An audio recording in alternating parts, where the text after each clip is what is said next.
if you want to overcome your fear of speaking English. This episode is for you. Nina had studied English for 3 years. She knew the grammar, she knew the vocabulary. She could read an English article without stopping, but every time she needed to speak, her heart beat faster. Her mind went blank.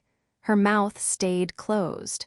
This is the story of why that happens and how she finally changed it.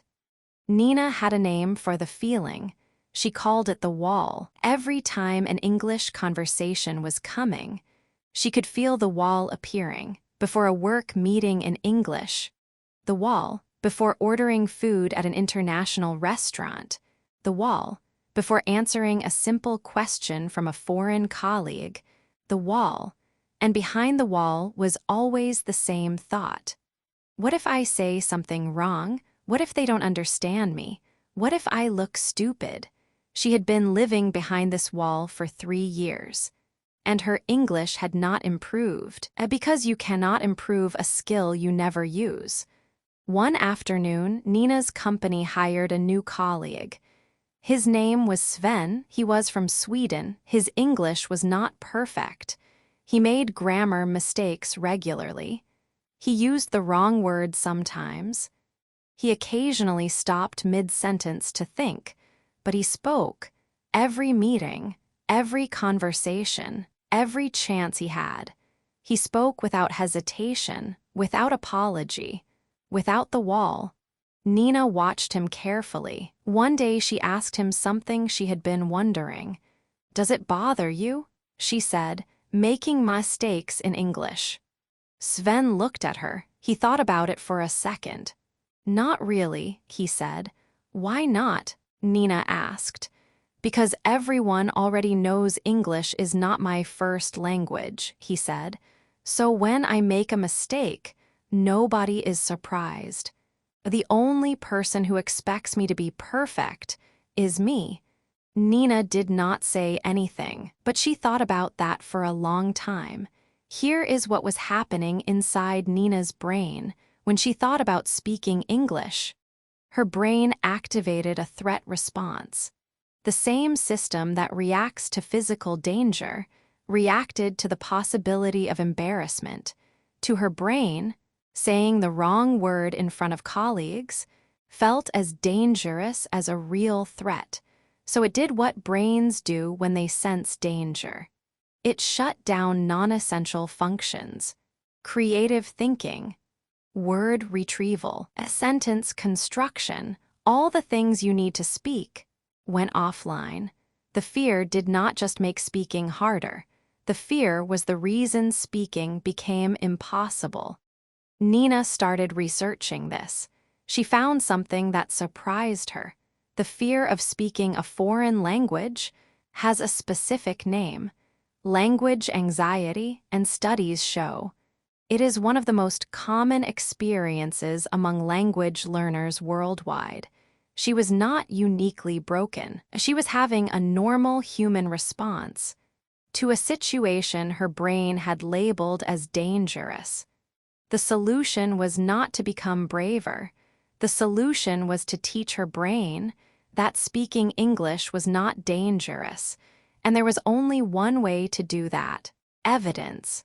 Her brain needed evidence that speaking English did not result in disaster.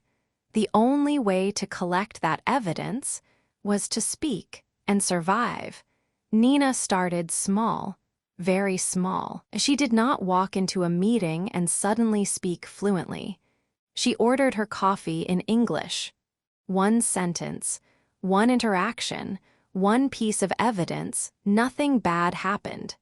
The next day, she asked a simple question to a foreign colleague. One sentence, one interaction, one more piece of evidence. The day after, she answered a question in a meeting. Short answer, wrong tense. She kept going. Nothing bad happened. Every small interaction was a message to her brain.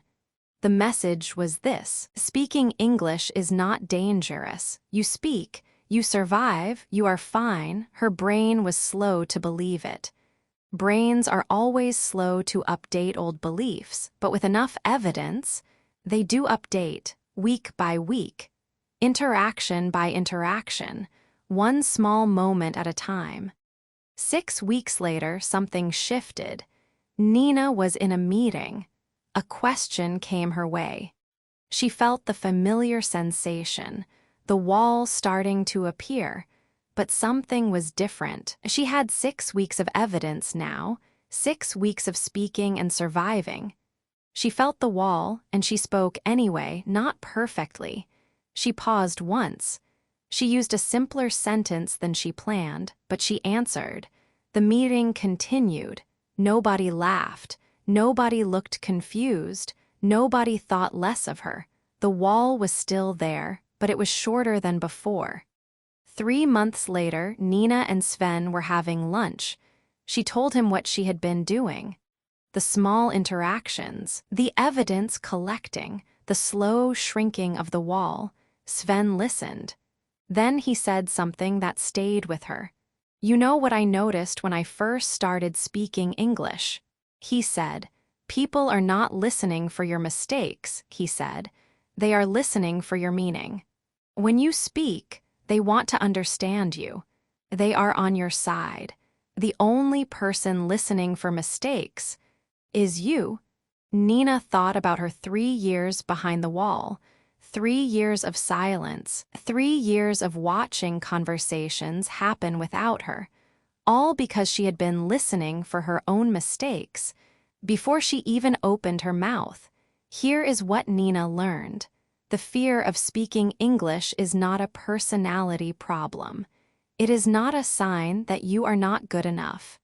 It is a brain response, a protective system doing its job.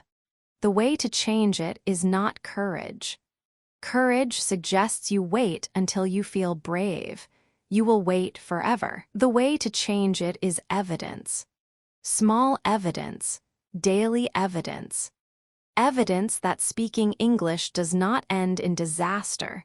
One sentence, one interaction, one moment of surviving, then another, until your brain finally accepts what Sven already knew. The only person expecting perfection is you, and you can change that expectation.